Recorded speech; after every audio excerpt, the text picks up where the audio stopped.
Good morning. I'd like to call the Senate Finance and Appropriations Committee to order, and please, Clerk, will you open the roll?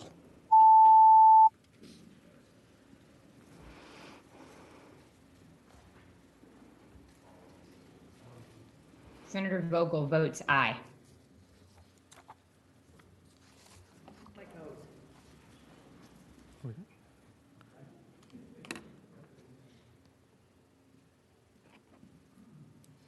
Madam Chair, you have a quorum. Thank you.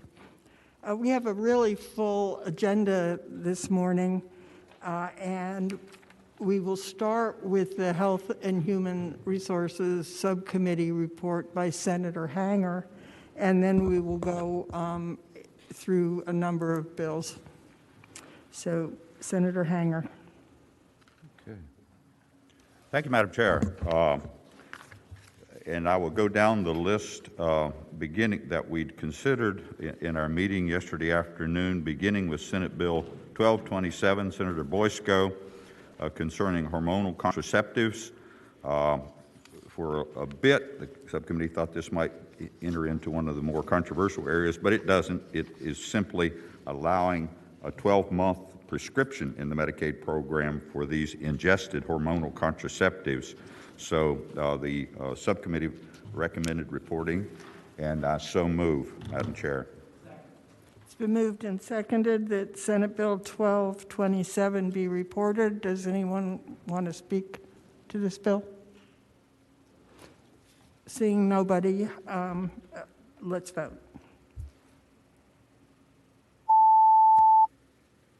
Vote aye or nay, please. Senator Vogel, how do you vote? Senator Vogel votes aye.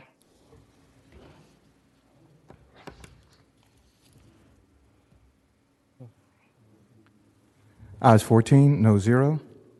Ayes 14, no 0. The bill's reported. Thank you, Madam Chair. Senate Bill 1321, also Senator Boysko's, concerning adoption. It expands the step-parent adoption provisions. Essentially, it allows a joint adoption by non-marital couples.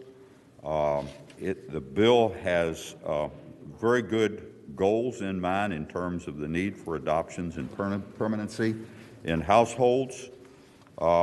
It was considered first in the Rehab Committee before it was referred to us.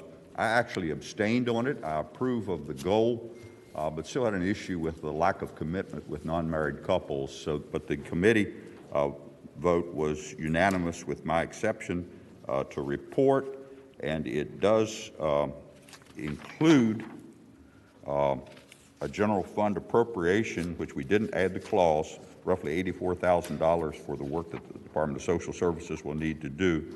So with that, Madam Chair, move reporting Senate Bill 1321. It's been moved and seconded that Senate Bill 1321 be reported. Please record your ayes or nays. Senator Vogel, how do you vote? Senator Vogel votes aye.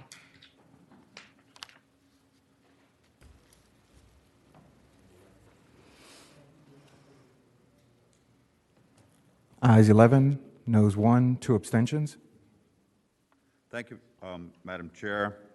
Do you want to say your thing before I move on? Madam Chair? Thank you. The bill's reported on a vote of 11 to 1 with 2 abstentions. Thank you, Madam Chair. Senate Bill 1185 had a revised formula for the auxiliary grant. We left it on the table. We're not inclined to support it, recommend reporting it as it exists, but we wanted to leave it alive while we consider the need over this next week, to next week's meeting at least, about how we might be able to fund additional monies into the auxiliary grant. So we left that one on the table, Madam Chair, and I'm not making a recommendation on it today. It's still in the committee. The Senate Bill 1221, Senator Favola, is a simple bill dealing with the Loudoun County, the operation of the local health department, and it allows them to contract directly with the Virginia Department of Health for locally administered health services. Not controversial. You had a unanimous recommendation to report. I move that we report Senate Bill 1221. Is there a second? Okay. All in favor of Senate Bill 1221, please record your vote, aye or nay. Senator Vogel, how do you vote? Senator Vogel votes aye. Ayes 15, no 0. Ayes 15, no 0, the bill's reported. Thank you, Madam Chair. Senate Bill 1147, Senator Kiggins' bill, also a fairly simple to understand bill concerning the nurse loan repayment program. It adds certified nurse aid to those that would be eligible for this program. That it has no fiscal impact directly because the program is funded at a certain level, so it would just diminish or increase the competition for grants. There is a standalone budget amendment that we will be addressing that Senator Kiggins submitted, but this simply adds into a real critical need for certified nurse aides. So I move that we report Senate Bill 1147. It's been moved and seconded that Senate Bill 1147 be reported. Please record your vote. Senator Vogel, how do you vote? Senator Vogel votes aye. Ayes 16, no 0. Ayes 16, ayes 16, ma'am. 16, no 0, the bill's reported. Thank you, Madam Chair. Senate Bill 1102, Senator Locke's bill concerning personal care aides, would establish an orientation program within its long-term care division. I believe we had an amendment to that one. Is that correct, or am I wrong on that? Mr. Chairman, this is Lisa. The subcommittee adopted a substitute and then made one additional amendment to that substitute, clarifying that the agency could contract with another agency to provide the orientation. And that bill has been released to populate on LIS. I'm looking to show up. I would share that the substitute and the amendment were both clarifying amendments. I would consider them technical amendments, so I move the adoption of the substitute. It's been moved and seconded the substitute be agreed to. All in favor say aye. Aye. Any opposed? And then, Madam Chair, I would move the adoption of the amendment to the substitute. It's been moved and seconded that the amendment to the substitute be agreed to. All in favor, please say aye. Aye. Any opposed? Okay, thank you. And thank you, Lisa. I'm glad you're out there in the virtual world. Madam Chair, I believe the full committee also needs to adopt this a substitute in its entirety. Right, okay. Madam Chair, with that, we've adopted the substitute and the amendment. I move that we report Senate Bill 1102. It's been moved and seconded that Senate Bill 1102 be reported. All in favor, say aye. Opposed, nay. Senator Vogel, how do you vote? Senator Vogel votes aye. Ayes 16, no 0. Ayes 16, no 0. The bill is reported. Okay, thank you, Madam Chair. Moving on to Senate Bill 1313, Senator Mason's bill, and I will also refer you to Senate Bill 1133, Senator Suderland's bill. Senator Mason's bill is a more comprehensive bill dealing with the Children's Services Act. It adopts a number of the provisions that were recommended in the JLARC report. To a certain extent, Senator Suderland's bill is not totally in keeping with Senator Mason's bill, in that Senator Mason's bill contemplates a study before any movement. Senator Suderland, one of the major features is that it would establish a pilot program in Roanoke County. We're going to pass both of those bills by for today because we had a little bit of work to do on Senator Mason's bill, and so we're going to be considering some amendments to both before and bring those back next week. So with that, we left them on the committee table this week. Senator Mason also had a bill, Senate Bill 1328, State-Funded Kinship Guardianship Assistance Program, and that bill was one that I think we worked on last year. It did have fiscal impact. The recommendation in the committee was to go ahead and report it without the clause. Essentially, it creates, it supplements the federal program by creating a state-funded kinship guardians assistance program to incentivize child placements with relatives, including fictive kin, non-relatives who have a relationship with the child. Great goal. The issue was funding, and the decision was made that we would fund this without clause. Within this current budget, we're looking for fiscal year 22 about $45,000. The out year about $140,000. So, Madam Chair, I move that we report Senate Bill 1328. It's been Madam moved and Chairman? seconded that Senate Bill 1328 be reported. Please Madam record your Chairman? vote. Madam Oh, Chairman? sorry, I'm sorry. We have I'm an sorry, amendment this coming? is Lisa. Senator Mason had introduced and the committee had recommended in concept some technical amendments to the bill, and those are reported on LIS. Okay, Madam Chair, I withdraw my motion to report. We did have technical amendments. I didn't have that noted here, but we did have technical amendments. I move the adoption of the technical amendments. It's been moved and seconded that the technical amendments that are on LIS be agreed to. All in favor, say aye. Aye. Opposed, no. Aye. And now I move, Madam Chair, that Senate Bill 1328 as amended be reported. It's been moved and seconded that Senate Bill 1328 as amended be reported. Please record your vote. Senator Vogel, how do you vote? Senator Vogel votes aye. I 16, no 0. Ayes 16, no 0. The bill's reported.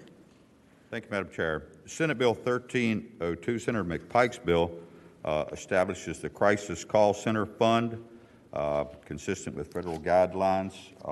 It's intended to be a crisis hotline for the National Suicide Prevention Lifeline, and directs the Department of Behavioral Health to develop the call center. It does include a fee adjustment on the 911 E91 surcharge, which would be increased. So it would be non-general fund, but it is supported. This would generate about $17 million in a fiscal year, for fiscal year 22. It was the recommendation of the subcommittee on a unanimous vote that we report the bill. Lisa, did we have any amendments on that? No, sir. Okay, so Madam Chair, I move that Senate Bill 1328 be reported, and it does include an increase in the E911 surcharge. Madam Chairman, Yes, Senator Ruff. if I could ask, why is there a difference in the wireless 911 and the prepaid wireless? Why would they not be the same? That is a question, Senator Ruff, that I cannot answer. There is a difference of 6 cents, and I do not have an answer for that.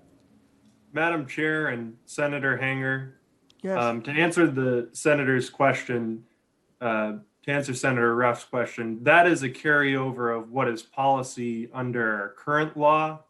So under current law, the prepaid wireless fee is 50 cents, and the postpaid wireless fee is 75 cents.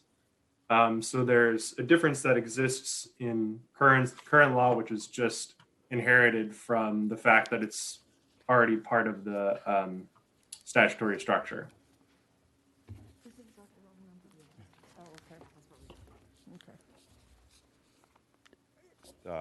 Is there a further question?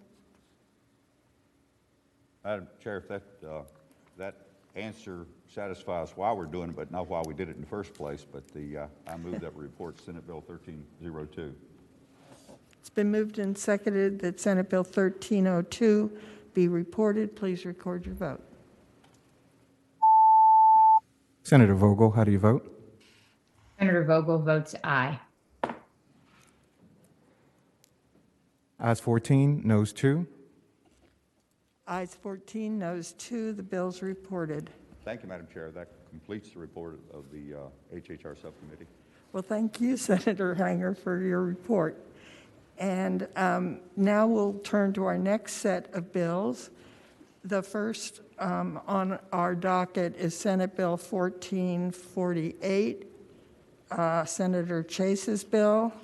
This is one we've seen repeatedly over the years and has, frankly, always been defeated. But Senator Chase, you're up. Thank you, Madam Chair.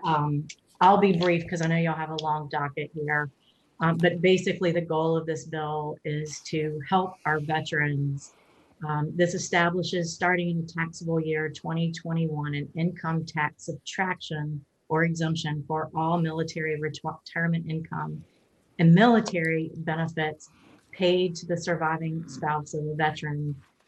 The language that we added in lines 78 through 88 says that for taxable years beginning before January 1, 2021, any amount received as military retirement income by an individual awarded the Congressional Medal of Honor for taxable years beginning on and after January 1st, 2021, on military retirement income or veteran of the Armed Forces of the United States or the Virginia National Guard, any qualified military benefits pursuant to 134 of the Internal Revenue Code, any benefits paid to the surviving spouse of a veteran of the Armed Forces of the United States or the Virginia National Guard under the Survivor Benefit Plan program established by the U.S. Department of Defense, and any other military benefits paid to the surviving spouse of a veteran of the Armed Forces of the United States or the Virginia National Guard. No subtraction shall be allowed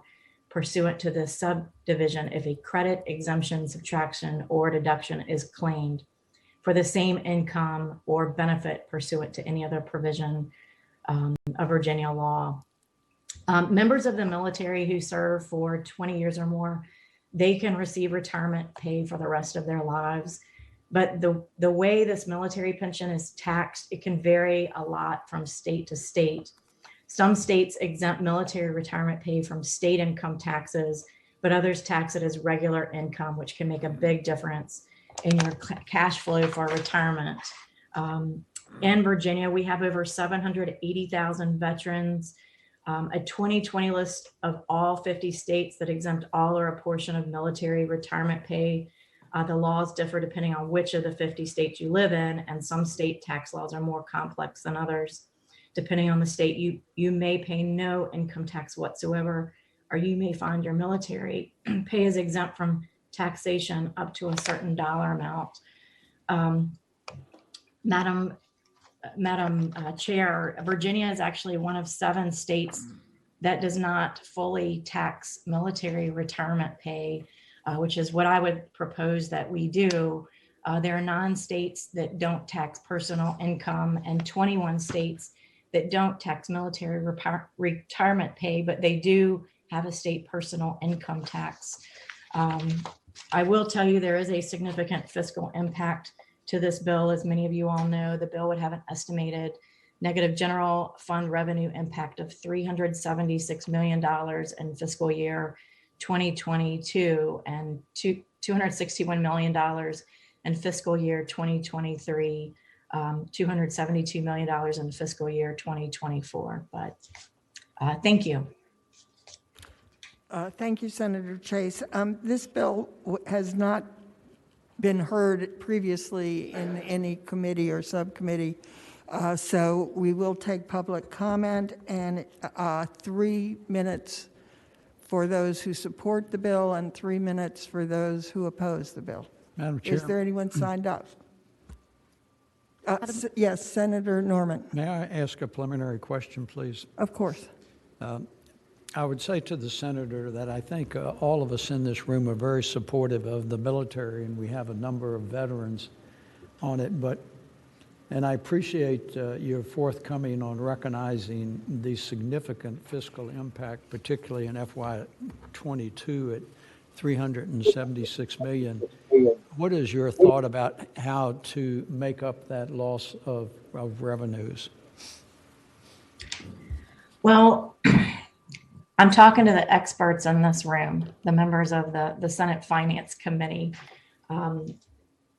I think that we need to prioritize the way that we have some of our spending. There's some cuts that we would need to make with some auxiliary programs that were put in the budget this year that I would probably take out. I don't have that list in front of me, but I will find the revenue source to replace it. Madam Chair, Yes, follow-up. Senator Norman. I appreciate your willingness to look to where we can cut. My only question would be, because we're in the process of formulating the budget, consistent or inconsistent with the governor's recommendations, have you put any budget amendments in to reduce spending in any specific area?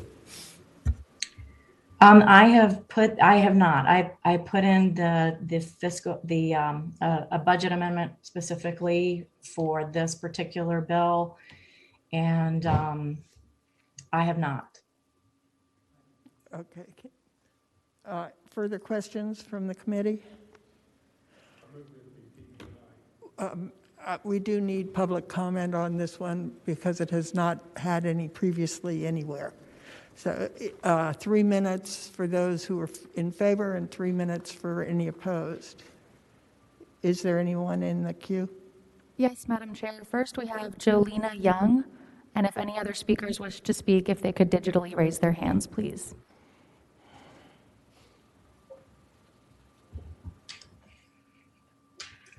This is Jolena Young, and I apologize. I wanted to speak on 1302, so I will withdraw my request for this bill. Is there anyone else in the queue? No, Madam Chair. On either side, there's no one. Okay, is there a motion then? Senator Sassel. It's been moved and seconded that Senate Bill 1448 be passed by indefinitely. Please record your vote. Vogel, how do you vote?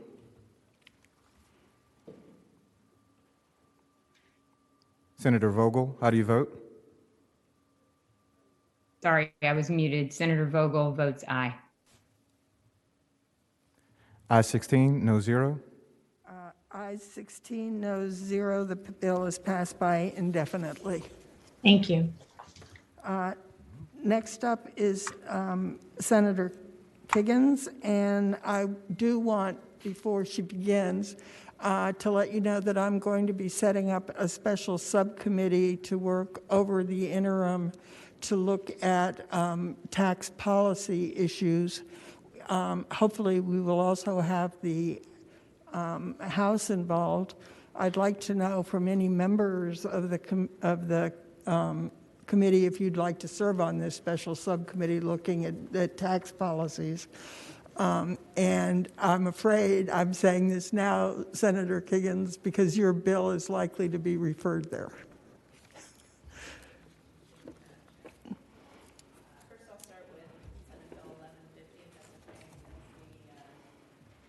I'll start with Senate Bill 1150, which is the Military Spouse Liaison Bill. And this bill simply creates a position within the Department of Veterans Services for military spouses to be a coordinator for all military liaison services. There's over 134 active duty military in the state of Virginia. Approximately 50,000 are accompanied by their spouse. This military spouse liaison position would help spouses with things like careers and transitioning, finding safe and affordable housing, spouse employment and licensing, state taxes, affordable and available childcare, traffic and driving, education for children. Spouses need an advocate out there. As a 20-year Navy spouse with many, many friends and family who are military spouses in Virginia, this position would just simply help to coordinate all the things available to spouses and improve their quality of life. Thank you. This is not the bill I was going to be sending to the subcommittee. It's your other bill. Madam Chair. Senator Peterson. This looks like a fabulous idea. Is there a budget amendment in for it? Yes, there is. It's simply for the salary of the position, which I believe is approximately $147,000, including salary and benefits and supplies.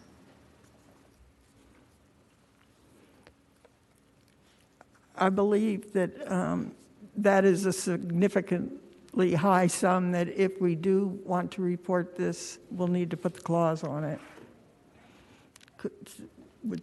I'm seeing shaking hands. I'll take those. Report the bill with the clause. Okay, it's been moved and seconded that the bill be reported with the clause.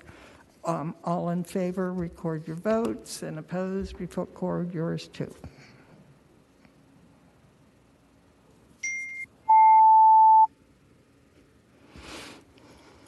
Senator Vogel, how do you vote? Senator Vogel votes aye. I-16, no, 0.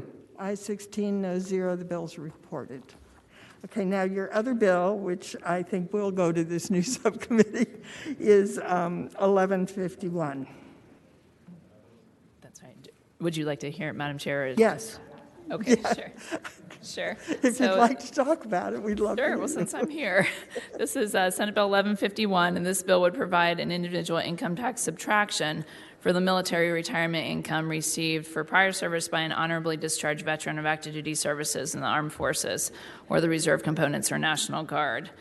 The amount of subtraction would be up to $2,500 for taxpayers under the age of 65 and $5,000 for taxpayers age 65 or older. Eligibility for subtraction would be limited to taxpayers that receive no more than $82,000 in federal adjusted gross income. So there is a amendment that has to be moved that changes that military retirement income annually to federal adjusted gross income annually. Are there questions for the senator? Does anyone in the public, has anyone signed up? Yes, Madam Chair, we have Bill Aston. Mr. Aston?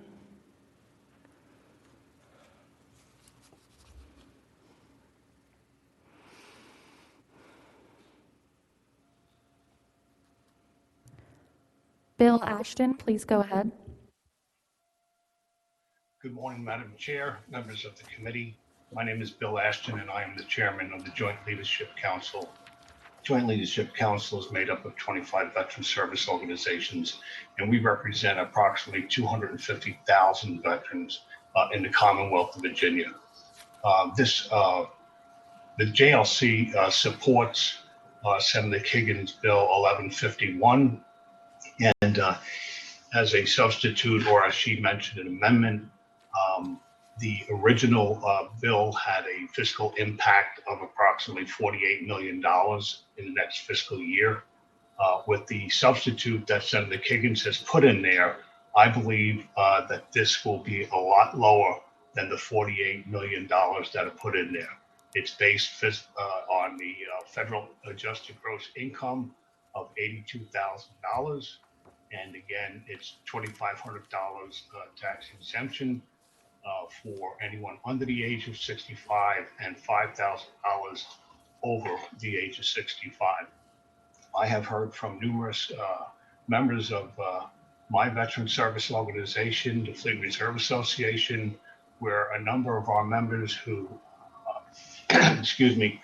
who retire from the military and then start their second careers, which I believe in most cases would make them ineligible for this because of the $82,000 federal adjusted income. But a number of our members actually leave the Commonwealth of Virginia after their second career to another state that either partially waives their military retirement or completely does not tax their military retirement. As Senator Chase said in her bill, there are 7 states in the United States that do nothing for our military retirement. And unfortunately, the Commonwealth of Virginia is one of those. So I ask the support of the committee for Senate Bill 1151. Thank you very much. Thank you. Is there anyone else signed up to in favor? There are no other hands raised, Madam Chair. Okay, is anyone signed up for opposed? Okay. Just for the committee's information, what I plan to do is to ask that this bill and several others go to the Special Tax Policy Subcommittee, but I'm not going to have you vote to PBI the bill because I think that has a negative connotation to it going forward.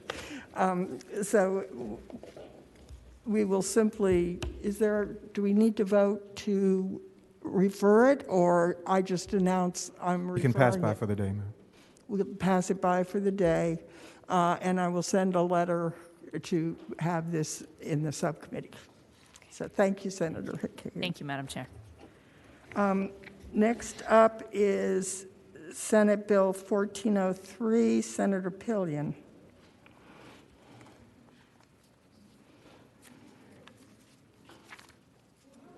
So,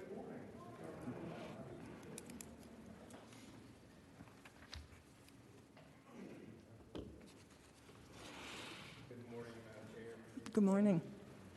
So this piece of legislation is something. Okay. This legislation is similar to what some other states have done, like Michigan, legislatively. California's done this through governor's executive order, and it establishes a sales tax exemption for PPE. And this exemption would be available for any business that has a COVID-19 safety protocol in place that complies with the emergency temporary standard. And the intent, of course, is to provide some relief to employers and small businesses who have a vested interest in keeping their employees and their businesses safe, and their customers, of course. And I believe that we're at a point that anything is a help to these businesses. This exemption would sunset 2 days after the expiration of the last executive order that's issued by the governor related to the COVID-19 pandemic and the termination of the COVID-19 emergency temporary standard. Okay, we have not heard public comment on this. Is there anyone signed up? Yes, Madam Chair. First, we have Nicole Riley, followed by Brett Vassy.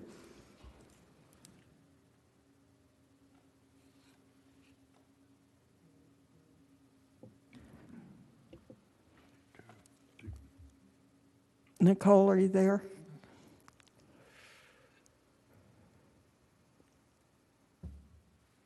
Nicole Riley, please go ahead.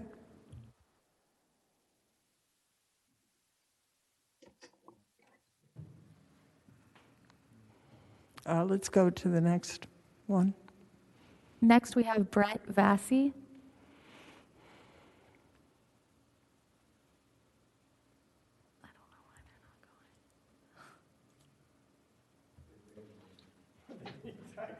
They abandoned you. In favor. Okay. Is anyone opposed to the bill? No, Madam Chair, there are no other hands raised. Thank you. Madam Chair, this is Brett Vassy with the Virginia Manufacturers Association. Having some technical issues. It seems like the screen's freezing. I hope folks can hear me. I'll be brief. I think Senator Pillion did an excellent job outlining this.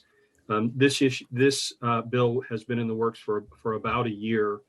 A lot of work has gone into it and thoughtfulness about a sunset in particular, which, and then the content is restricted to only about 15 items that are the primary cost drivers under the new Virginia permanent COVID regulation. We're the only state in the country with a permanent regulation now. We were one of only 4 with a temporary standard. And these are additional obligations on employers. What this bill does, though, is it does at least give a recognition that whether you're paying 5.3% or 6%, depending upon what region you live in, and if you have a qualified COVID policy and you're complying with the state permanent regulation now, you can seek that exemption. We do this for medicine. We do this for food. This is an extraordinary circumstance with the pandemic. And we went as far as putting the enactment clauses in the very line 73 through 82, that when the permanent regulations disappear, so does this. So it has a self-executing end to it.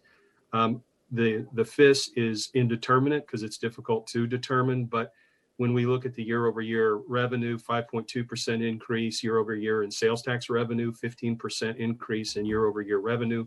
We know that many of these purchases are driving income for the state, and we just don't think the state should be profiting from a pandemic, particularly in our small businesses. And to give you just one example, a small factory will spend at least $25,000 in new PPE mandates to keep their employees safe.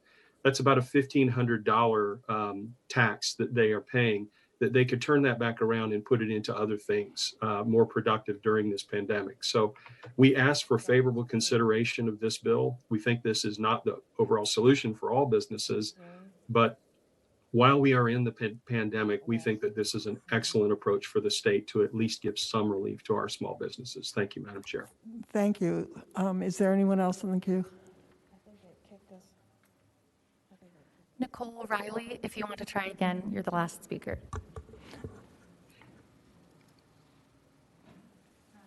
Madam Chair, I think she's having some technical issues. There's no one else in the queue. Okay, does any member have any comments? Hi, this is Nicole Riley with NFIB. I'm afraid the screen is frozen, but I'm not sure if you can hear me. Yes, we can hear you. Please be very brief.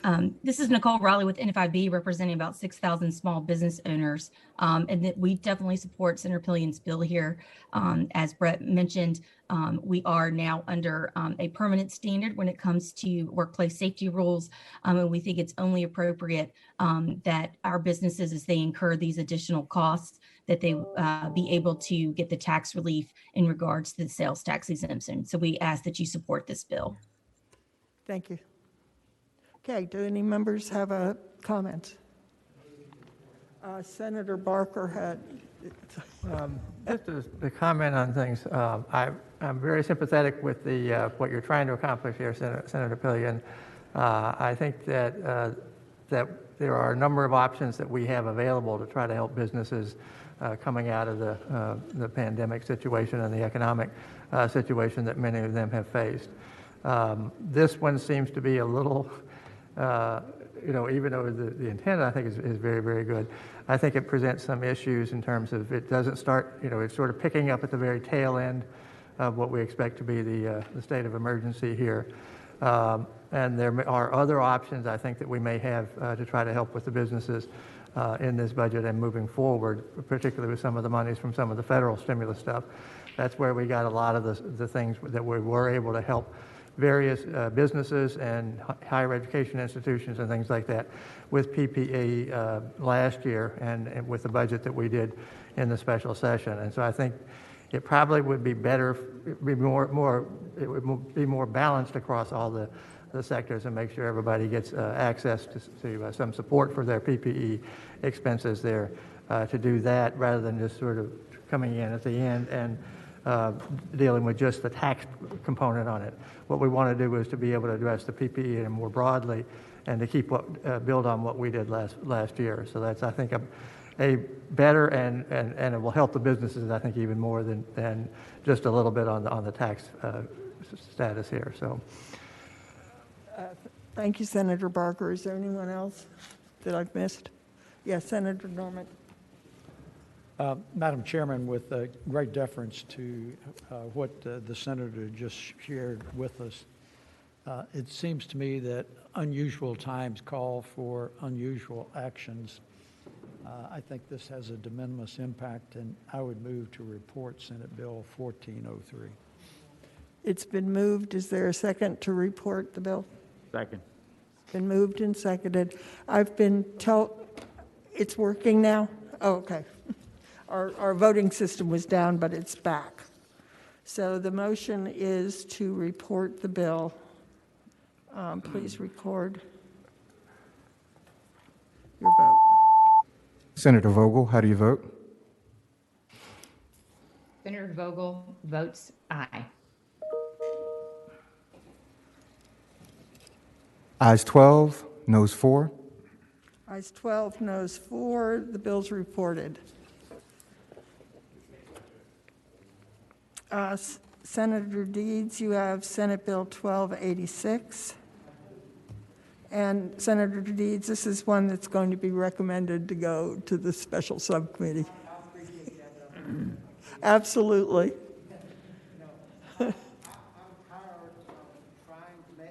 Hearing about low salaries for law enforcement and the school construction issue, which is something every one of us deals with nearly every day. It's a problem in urban areas, it's a problem in suburban areas, it's a problem in rural areas.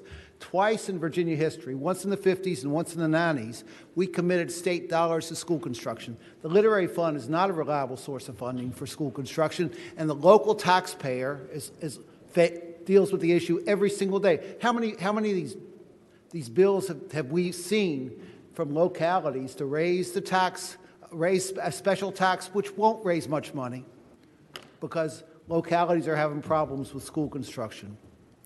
So this bill was my effort to put some real money behind both of these issues. You know, I don't know whether deputy sheriffs are on food stamps. I know that there is a member of this body that says that every year on the floor of the Senate. And there are people that support that view. I don't know whether there are, but I know, you know, I'm in court. When I'm not here, I'm in court at least 3 days a week. I'm in constant contact with members of the law enforcement community, with state troopers and with deputy sheriffs and sheriffs, and I know that law enforcement salaries are low. I know that the local sheriff's departments lose employees every single week to other agencies. I know that the state police lose people to other agencies. So this is an effort. This 0.15 of a 1%, 15 cents every $100 of income above $150,000 would generate about $140 million a year and a little bit more after that. 55% of the money would go toward law enforcement raises, and 45% of the money would go toward school construction. We can talk about how we divvy up the money for school construction. Honestly, I'd love for it to be by the composite index so that those jurisdictions that have the least ability to pay would have first access to that money, but we can discuss that. But that's what this simple bill does. Other questions for Senator Deeds? Madam Chair. Senator Newman. Just to, I mean, I know where it's going, Cree, and you do too. I just don't, help me understand what in excess of means. In other words, if you make, let's say you make $155,000, are you hitting 2% for the first couple thousand, 2.5%, 5%, then 5%? In other words, are you paying a different rate on each dollar? Or, yeah. I appreciate the question, Madam Chair, Senator Newman. Right now, our income tax tops out at 5.75% at $17,000. So you'd pay 5.75% up to $150,000. You'd pay 0.15% more on the $5,000 above $150,000. I mean, so it generates a significant amount of money, and it doesn't have a huge impact on the people. And you know, honestly, I know that I'm doing something right when I've been attacked by the right for raising taxes during a pandemic, for crying out loud, and from the left for raising taxes for the law enforcement community. Well, these are two issues we hear about every year. These needs are ones we all hear about. We all know exist. I'm trying to put some real money to them. Madam Chair. Yes, Senator McClellan. Thank you, Madam Chair. I know that you said you're sending this to the special subcommittee, but I also think a letter to the Commission on School Construction and Modernization, which was created last year, which is going to start meeting after this session. This might also be something that they should take a look at for the school construction piece. Thank you. Excellent idea. We'll do that. Okay. Senator Deeds, I don't disagree with anything you say, and I have a real sense of urgency around these issues. And actually, part of what I have in my aspirations for this subcommittee is that we come up with a more progressive income tax than we have currently, which is basically a flat tax, in effect. So I wish I could be supportive of your bill this year, but I don't want to piecemeal this. I thank you for allowing me to make my case. Oh, thank you. So we will send this to the special subcommittee, which actually I hope Senator Deeds will ask to serve on. And please, anyone else on the committee, if you would like to, let me know. What? Can I vote against the tax increase? Okay, next is Senator Hanger, Senate Bill 1438.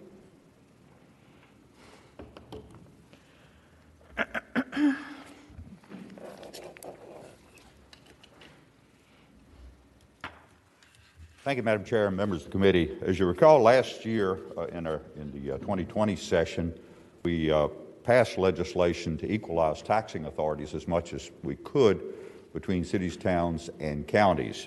A provision in that bill set up a work group to isolate any additional changes that we might need to make in the code. So I have two bills.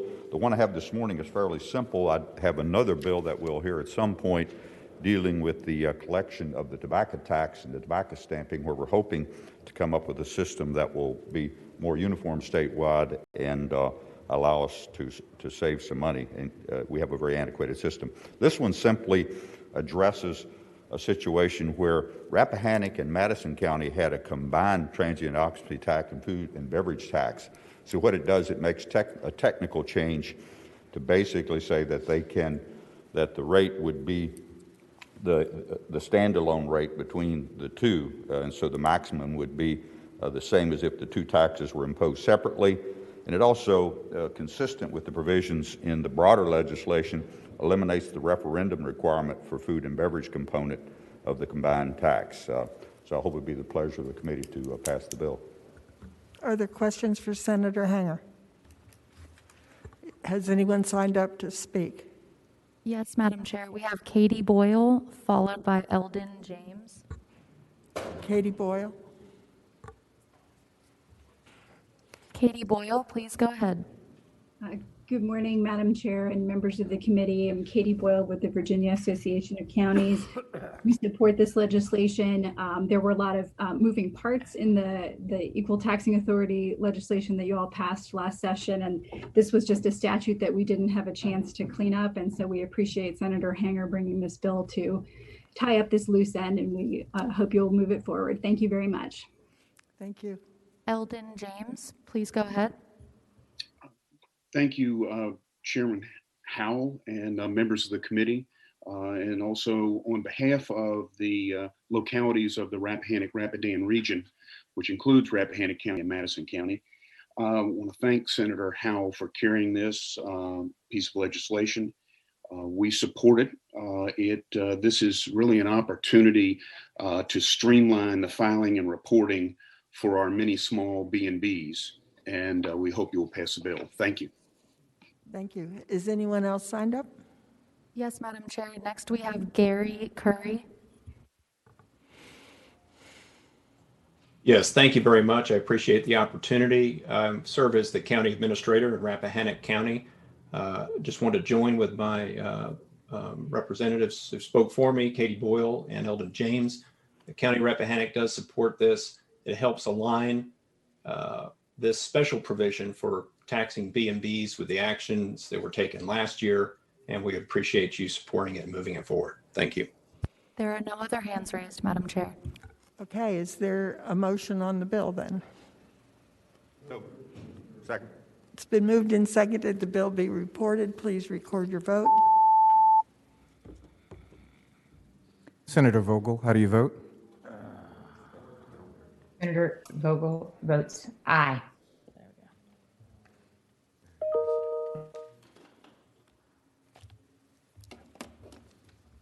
Aye 16, no 0. Ayes 16, no 0. The bill is reported. Next on our docket is Senator Marsden's Senate Bill 1353, but I understand that they're close to coming to some agreed upon language from all the various people involved with this. So if it's all right, Senator Marsden, can we pass it by for the day? Yes, ma'am. Thank you. Without objection, we'll pass it by for the day. Next up is Senator Peterson's Senate Bill 1201.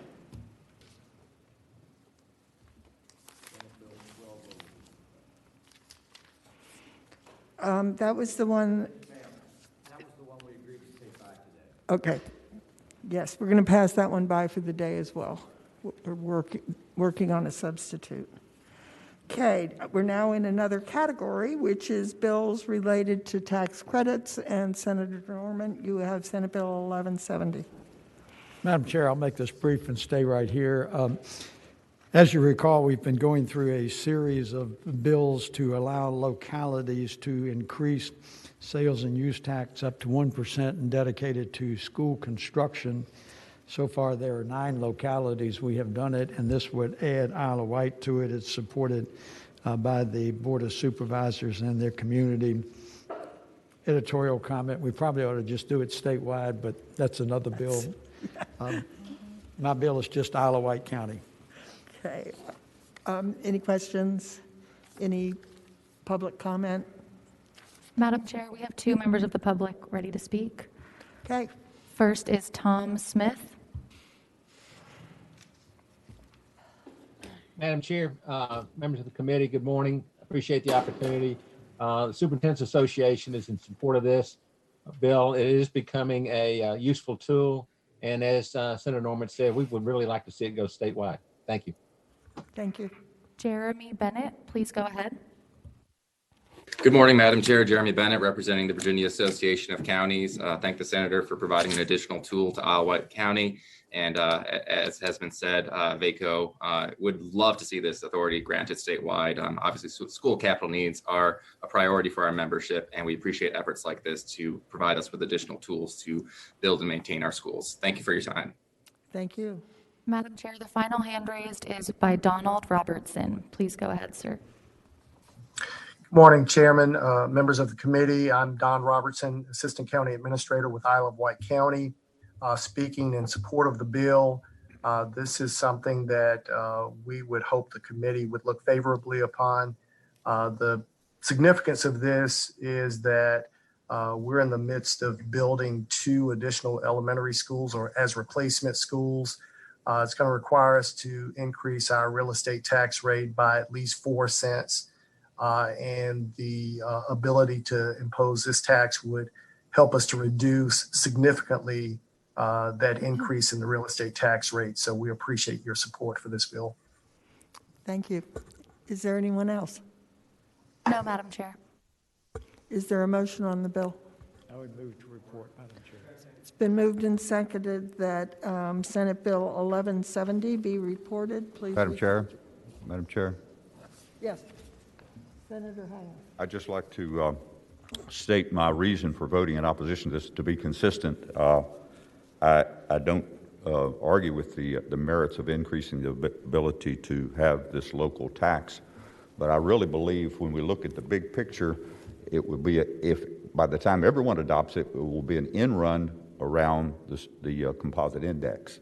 In other words, as I observed the map, most of the localities that are adopting this are in dire straits for money, and they are on the lower end of the spectrum. In other words, they receive more favorable treatment through the composite index.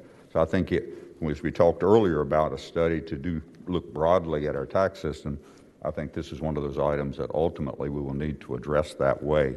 I recognize it will pass, but to be consistent, that is my reason for not supporting this. Thank you, Senator Hanger. Okay, there's been a motion and a second to report the bills, 1170. Please record your vote. Senator Vogel, how do you vote? Senator Vogel votes aye. Ayes 14, noes 1. Ayes 14, noes 1. The bill's reported. Next up is Senator Bell's bill, 1298. Hi, Madam Chair. Can you hear me? Yes. Okay, this is a bill that allows localities to create a local tourism improvement district plan. This would consist of fees that businesses would pay or assess on their services. The businesses would do it voluntarily if they want to join it. And this would be used to fund tourism activities, capital improvements. And under this, the locality would get a nonprofit to administer the fund. I will tell you that this has been done very successfully in other parts of the country, and it's considered a best practice for helping tourism. As you know, tourism has been hit very hard during the pandemic, and basically this is something that we're looking to do to help out. More specifically, there's been 180 of these tourist improvement districts created in 17 states, generating over $400 million in revenue. Support of this is pretty broad. Virginia Restaurant, Lodging, Travel Associations. We also have the Virginia Municipal League, Visit Loudoun, Visit Fairfax, Visit Norfolk, and all those have had a part in crafting this bill. We have a very similar business improvement district, so this would be, again, very much like that, but it would be focused on tourism, which is obviously a big part of our economy, particularly in certain regions of the Commonwealth. With that, Madam Chair, I'm happy to answer any questions you or the committee have. Are there any questions from the committee? Not seeing any. Is there anyone waiting to speak in the public? Yes, Madam Chair. First is Robert Melvin. Okay.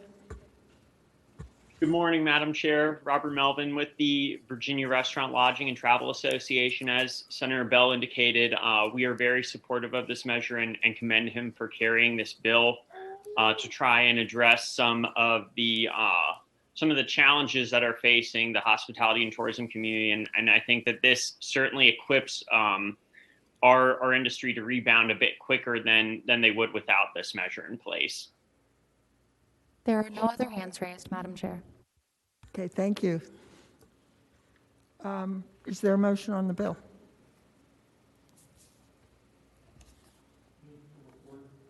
It's been moved and seconded that Senate Bill 1298 be reported. Please record your vote.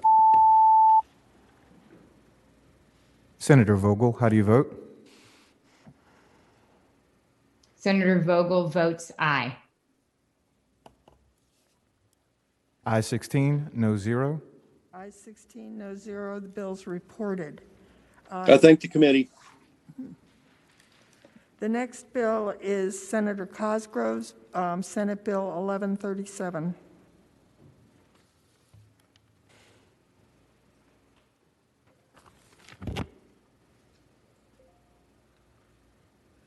Is he here?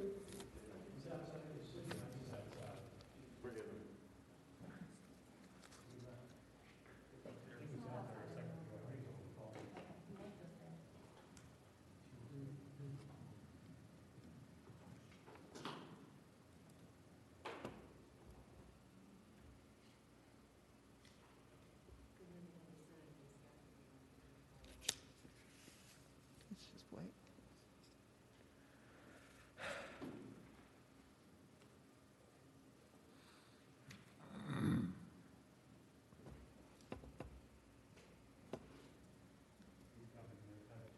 Oh, good, thank you.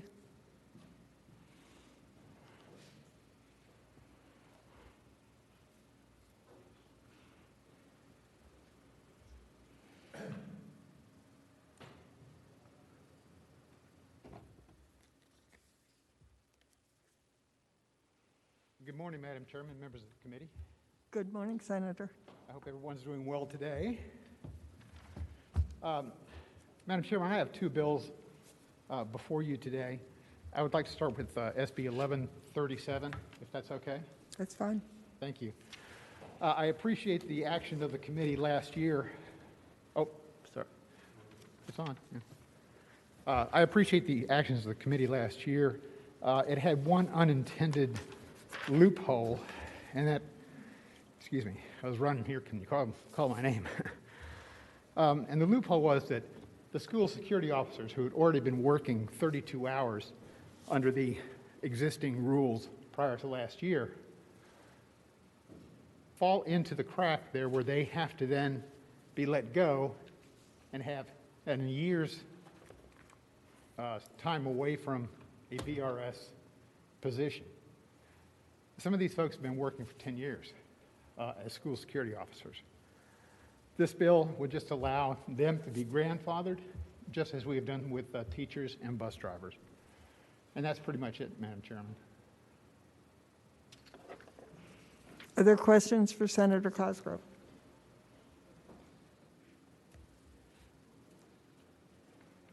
Is anyone in the public waiting to speak? Yes, Madam Chair. First, we have Kelvin Wright. Good morning. Thank you, Madam Chair. I ask that the Senate strongly consider this provision as proposed by Senator Cosgrove. We have a number of schools in our city and throughout our region where the SSOs are former law enforcement officers and have to sit out a great deal of time before they can come back and work for the schools. The schools benefit greatly by their experience, and we just ask that you look upon this favorably. Wayne Huggins, please go ahead. Good morning, Madam Chair, members of the committee. On behalf of the Virginia State Police Association, we support this legislation and thank Senator Cosgrove for cleaning this issue up. Thank you. Ron Jordan. Thank you, Madam Chair. And Ron Jordan, representing the Chesapeake Public Schools. Our school division is extremely and strongly in support of this legislation. As the senator indicated, it closes the loophole and creates a level playing field for those who were employed prior to the effective date of the legislation last year, which addresses an issue internally in the management of these staff. And we really appreciate the senator bringing this forward. It's in the legislative package of the division and has been for several years. Thank you. Thank you. Charles Kenning.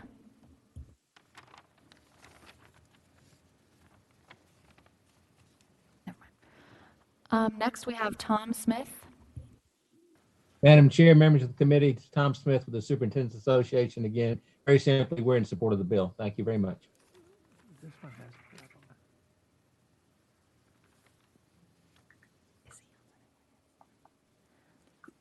Is there anyone else? David Westcott. Thank you, Madam Chair. David Westcott on behalf of the City of Chesapeake. We thank Senator Cosgrove and certainly our police department in speaking in support of this bill. This is a part of our legislative package this year, and we ask that you vote on it favorably. There are no other speakers, Madam Chair. Okay, thank you. Is there any discussion on the bill? Is there a motion on the bill?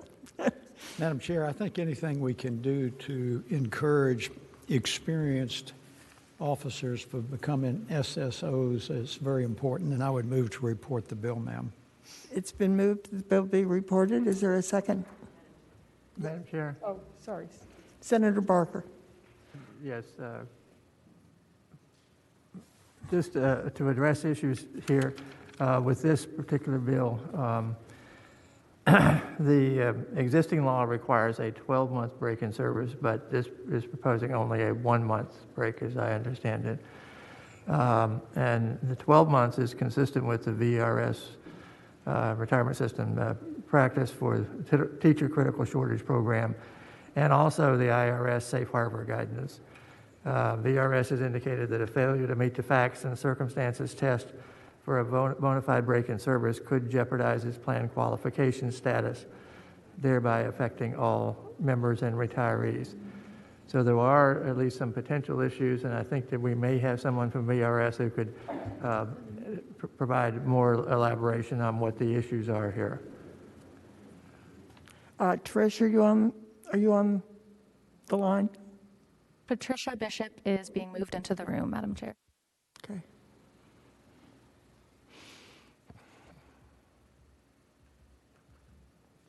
Yes, Madam Chair, I'm on the line. I'm not sure if you can hear me or not. We can hear you, but we don't see you. Okay. There we go. I apologize. Yes, I think Senator Barker raised the concerns that we have. I think Senator Cosgrove is correct. There is a small group, and it likely would not have a large impact with respect to retirement patterns of folks who who had been working on a part-time basis before the bill was passed, and they desired to move those folks to a full-time basis. Unfortunately, the Internal Revenue Code guidance is working. It requires the 12-month break in service regardless of whether the the prior service was on a part-time basis or on a full-time basis.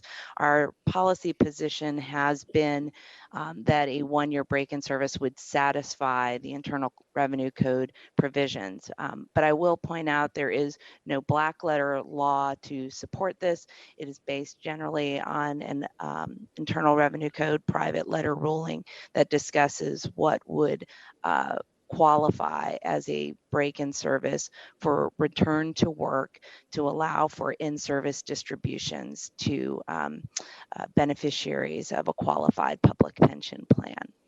So that has been our concern. This is a little different than the bus drivers and teacher critical shortage in that it didn't require, this is providing an exception to that one-year break-in service, whereas the other school security officers bill had required that one-year break-in service, as do the teacher critical shortage and school bus drivers. So that's just a point of clarification and the concern from our Internal Revenue Code plan qualification status. Thank you. Thank you. Are there any questions for Trish while we have her? Okay. Are there further comments on the bill? If I might, Madam Chairman? Yes. Thank you, Madam Chairman. Again, this affects a very small number of people. These are school safety officers who, in some cases, have been working as school safety officers for the last 10 years.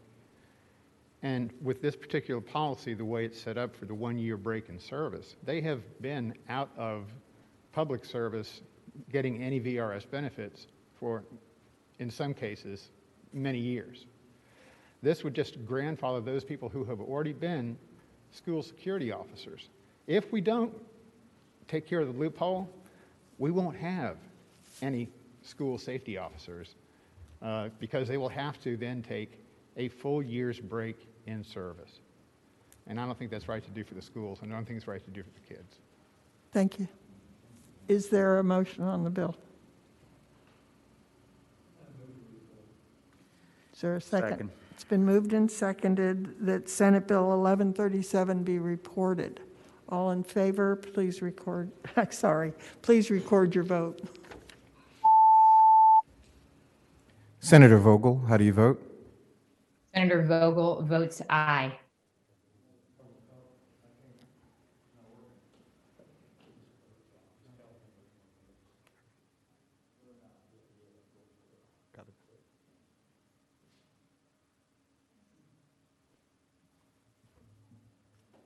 Ayes 8, noes 8.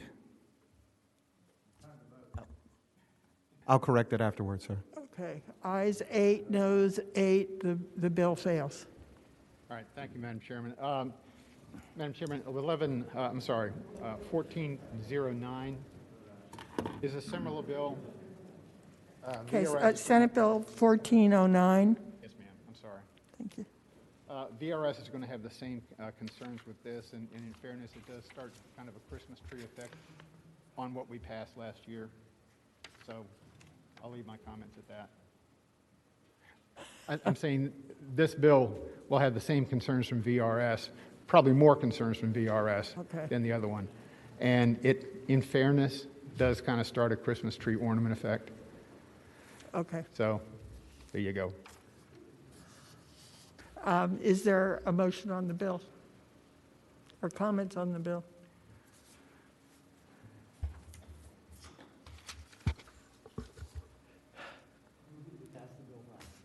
It's been moved that the bill be passed by indefinitely. Is there a second? And seconded. Please record your vote.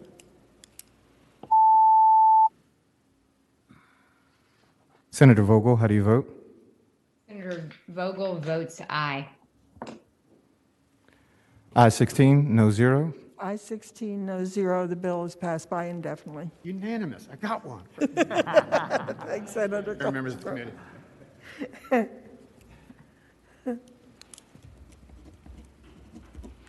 Okay, next is Senator DeStaff with Senate Bill 1367.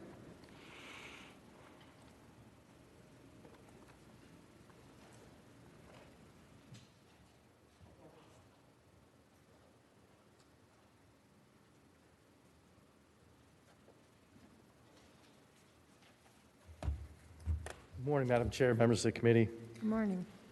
Today I'm presenting Senate Bill 1367, and this bill basically states for medical reviews with Line of Duty Act conducted for the purpose of making an eligibility determination pursuant to this section, that VRS should require such review be conducted by a licensed health practitioner. For purposes of this section, that's a doctor, orthopath, any of those individuals, but that licensed practitioner be licensed in Virginia, the District of Columbia, or a state that's contiguous to the Commonwealth.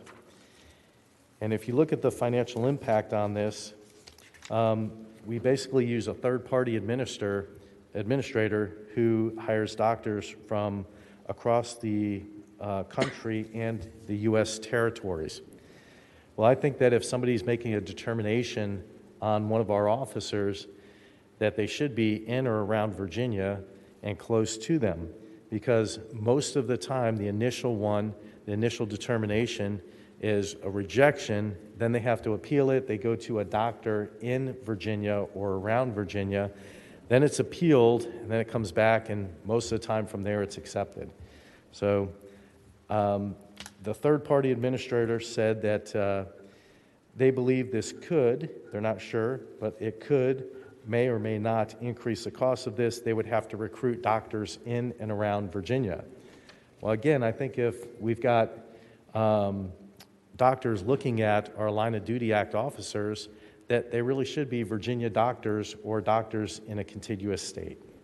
And that's Senate Bill 1367. Are there questions from the committee? Are there people in queue to speak to the bill? Madam Chair, there are no members of the public with their hands raised. Okay. Is there a motion then on the bill? Move to report. Move to report. It's been moved and seconded that Senate Bill 1367 be reported. Please record your vote. Senator Vogel, how do you vote? Senator Vogel votes aye.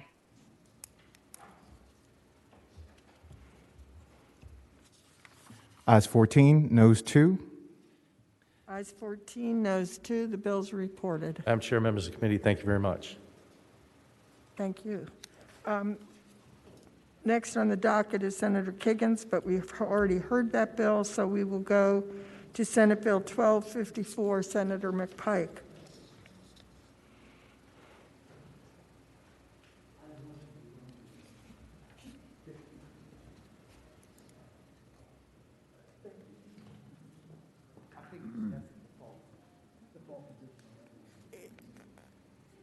Is Senator McPike available?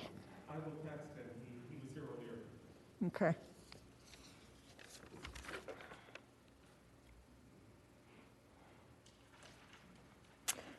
While we're waiting, let's skip some are going to probably take longer than others.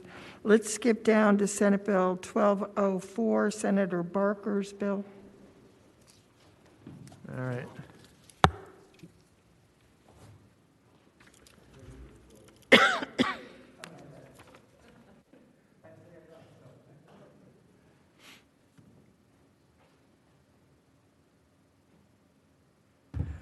Thank you, Madam Chair.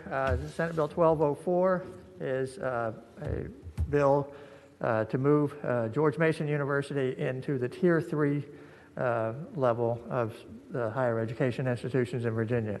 As I think everybody in this room is probably aware, back in 2005, we established a tiered system to provide more flexibility and more autonomy for decisions being made at local higher education institutions when there's justification and they've demonstrated a capability to operate properly there. Initially, there were 3 institutions in 2006 that were established at the level 3 level, which is the highest level, and that was the University of Virginia, William and Mary, and Virginia Tech. Since then, VCU came in a couple of years later, and then just a couple of years back, that James Madison was there. So this would make George Mason would be the 6th institution to get to this level. They started out at level 1, moved to level 2, and then did a 5-year stint in level 2.5, which is sort of bridge the gap between tiers 2 and 3, and now is proposing to go to tier 3. They've negotiated everything with the State Council of Higher Education of Virginia and with the administration on things. There are significant benefits for them in terms of dealing with capital projects, IT contracts and those types of things, systems, procurement, human resources, financial operations, and debt management. And with that, I would be happy to answer any questions anyone might have. What's that? There are amendments. There are technical amendments. Apparently, we did it right in 2006 when we had the first institutions set up under this program, and we've just been copying those where some of the references are dated and were not correct. So those references are there with technical amendments. So I'd move those amendments. Second. Okay. It's been moved and seconded that the technical amendments be agreed to. All in favor say aye. Aye. Any opposed? Okay, they're agreed to. Madam Chairman? Yes, Senator Norman. Madam Chairman, I have some familiarity with that piece of legislation as I actually patroned it.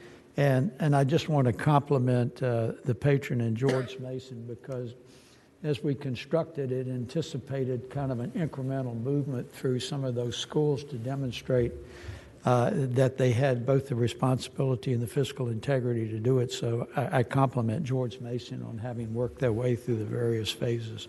Yes. Thank you. This has not been heard previously, so is there any public comment?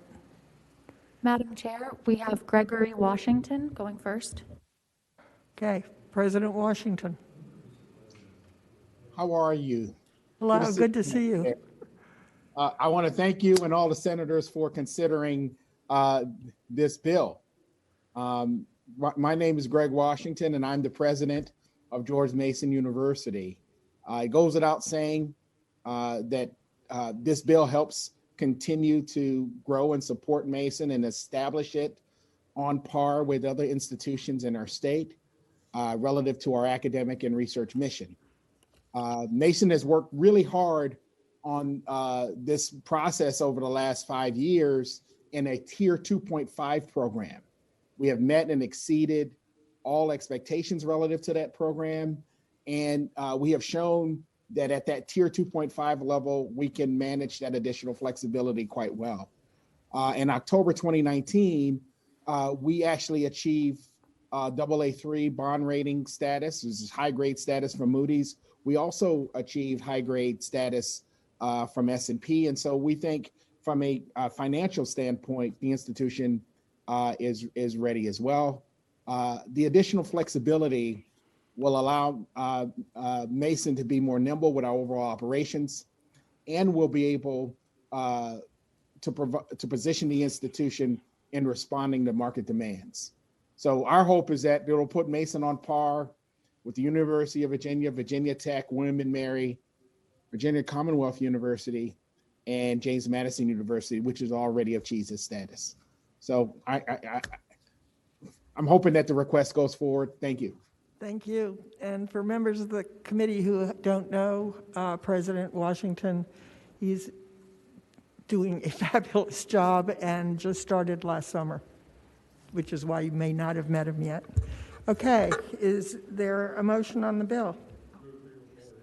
It's been moved and seconded that Senate Bill 1204 be reported. All in favor, please record your vote. Senator Vogel, how do you vote? Senator Vogel votes aye. Ayes 16, no 0. Ayes 16, no 0. The bill is reported. Now, if we have the senators, we can go back to Senator McPike's bill. Let's see here. 1254.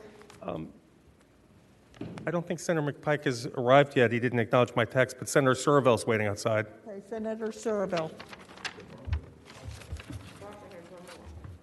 Oh, sorry, George. Go ahead. I'm sorry. Go ahead. All right, well, I thought you just wanted me to get more exercise going back and forth. But, the other bill is Senate Bill 1207. This is basically building on legislation that I carried last year that we adopted, basically setting up partnerships between local governments and the operators of developers and operators of solar, large-scale solar projects. It's done as a mutually beneficial type of thing where the company comes in and develops the project, but the local government gets benefits from a fiscal standpoint as well as other types of things there. What is proposed in this bill is a couple of changes to what the legislation that we did pass last year. One was the legislation last year was limited in siting to opportunity zones. This makes it basically makes it anywhere within the localities. So it does open it up substantially there to provide more opportunity for these types of agreements that are mutually beneficial to the local governments and the companies. And it also then adds not just the solar projects, the solar farms, those types of things, but this does an energy storage projects, which are sort of one of the newer things that we're doing as part of our energy plan within Virginia. And there's certainly where the legislation that was adopted last year on the Virginia Clean Energy Plan talked about a tremendous increase in energy storage projects. That's where you, in effect, capture energy, hold it for a period of time, and then use it when there's a demand for that energy there. These projects, I think, would help us take some giant steps forward in terms of moving towards our goal of the 2045 in terms of the carbon neutral situation in Virginia. There is a cost to this, and that because of some of these energy storage projects are pretty complicated. The Department of Environmental Quality will have to come in and sort of make evaluations on a lot of these types of things. And for staff for that, there's a fiscal impact of $115,000 for fiscal 22. But $115,000 for this type of thing, I think, is really a bargain considering what we're going to be getting out of that. There is a budget amendment that I have introduced to provide that $115,000. And with that, I'd be happy to answer any questions anyone might have. Are there questions?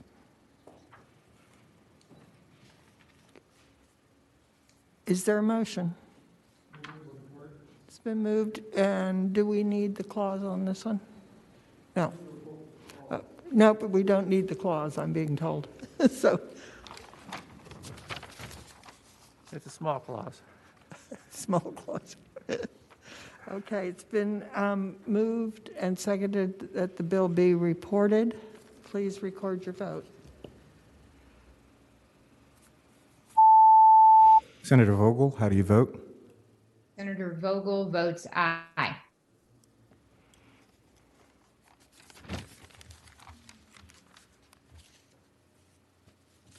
Senator Ruff? Okay. Ayes 16, no 0. Ayes 16, no 0, the bill's reported. Thank you. Thank you. Okay, is Senator McPike here? He's not. Senator Surville's here, though. Senator Surville, you're up. Senate Bill 1165.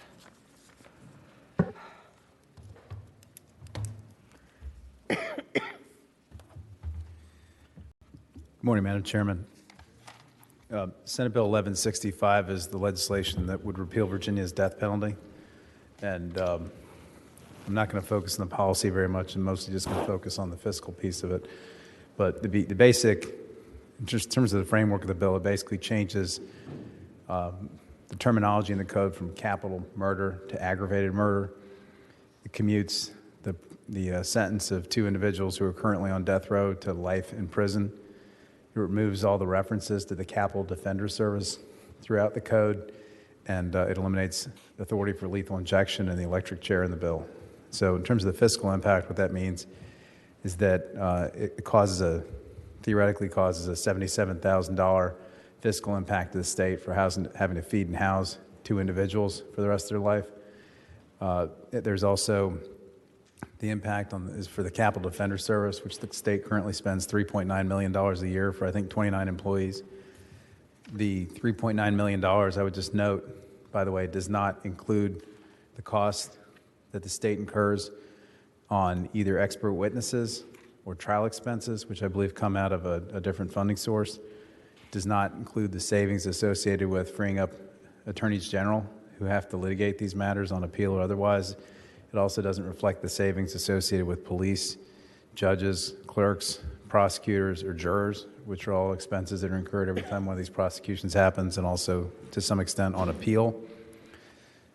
With regard to the fiscal impact, the Capital Defender Service includes some of the best lawyers that we have within the Indigent Defense Council. And so I think there's obviously some decisions that have to be made about what to do with those people if we take this step and where they should go. I think the IDC would like to keep the money within the IDC if possible and reprogram those people to other areas, but that's a decision that this committee is going to have to make, I guess, in the budget process if we follow this policy. And I also have introduced a budget amendment under item 48-1S, which eliminates the Capital Defender Service, just to footnote that for you all during that process. But that's basically what the bill does, and that's what the fiscal side of it does, and I'm happy to try and answer any questions. I know that Maria Jankowski with the IDC is on the line, I believe, to answer any questions the committee might have. Okay, are there questions? Yeah. Senator Sassler. That doesn't do away with life without possibility of parole for certain murders, right? No, the bill would commute the two men who are currently on death row to life in prison without parole, and that's explicit in the enactment clause of the bill. Right. Madam Chair, Senator Norman. trying to be objective about this otherwise unworthy bill. I would say I think it's more of a policy discussion than a fiscal discussion. At this point, yeah. Are there any further questions or comments? Senator Edwards.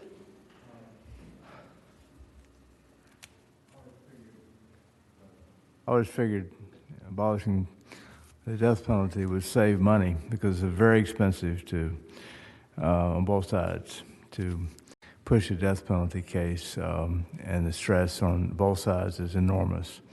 I'm confident that this will save money to the Commonwealth. Does anybody have any rough estimate about that? Every bill is offered by Amanda Chase. With every bill offered by April. Yeah. Madam Chair, Senator Edwards, I believe Senator Serville already mentioned, but there is the possibility of either savings or reallocation under some of the Capital Defender offices. I think that amount is $3.9 million annually. Does anybody have any estimate? I mean, I'm confident you're going to save a lot of money because it's very expensive to take these cases on both sides. Madam Chair? Madam Chair? Yes, Senator Marsden. Thank you, Madam Chair. There are always differences in the numbers reported as to how much it costs to maintain an inmate in a correctional facility. You know, you hear from 30-something thousand to 40-something, 50-something thousand. You hear different estimates, but the actual direct costs of what it costs to feed, house, the electricity they use, the medicine that they take, the medical services they need, is a much lower figure. I'm not sure what it is currently in the Commonwealth. When I served as juvenile justice director, it was somewhere in the $6,000 to $7,000 range. So just keep in mind that the net cost, which includes the operation of the prison, all the overhead, the running of the central office, all of those things are incorporated into a dollar figure per prisoner, but the actual direct costs are much lower. So therefore, we are not spending as much as one would think on a death row prisoner, and it will be a savings as opposed to the cost of all of the litigation that goes into a death penalty case. Thank you. Thank you. Is there anyone else who wishes to speak on this bill? Okay, is there a motion on the bill? Report. It's been moved and seconded that the bill be reported. Please record your vote. Senator Vogel, how do you vote? Senator Vogel votes aye. Ayes 12, noes 4. Ayes 12, noes 4. The bill's reported. Thank you, Madam Chair. Thank you. Senator Newman, you have 1251.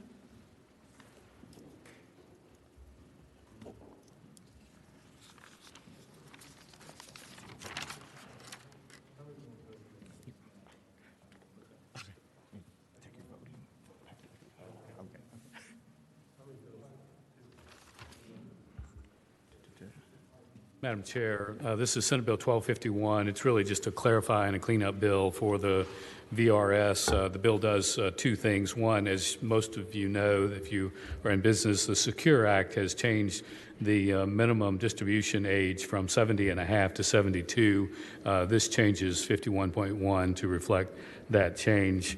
The second item is in the Code of Virginia, they use some antiquated language regarding primary Social Security benefits as opposed to using the more normal definition, which is Social Security disability benefits, and this cleans up that practice. So that's what it does.